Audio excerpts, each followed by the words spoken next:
Hello hi, నేను మీ తిరుమల రెడ్డి అండి.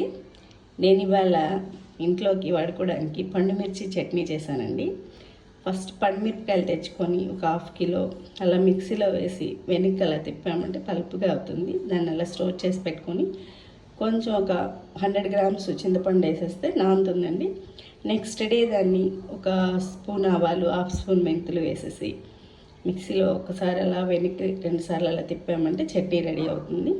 దానికి వేరుశనగ నూనె 4 స్పూన్లు, 1 స్పూన్ మినపప్పు, 1 స్పూన్ ఆవాలు, చిటికెడు ఇంగువ, 2 ఎండుమిర్చి, కొంచెం కరివేపాకు వేసేసి పోపు పెట్టుకొని పోపు వేసిన తర్వాత రెడీ అయిపోతుందండి పండుమిర్చి చట్నీ.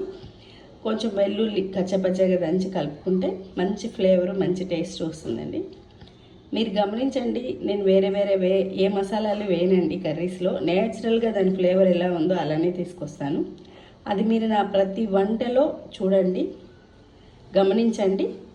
ఏదైనా మిస్టేక్ ఉంటే నాకు కామెంట్ పెట్టండి.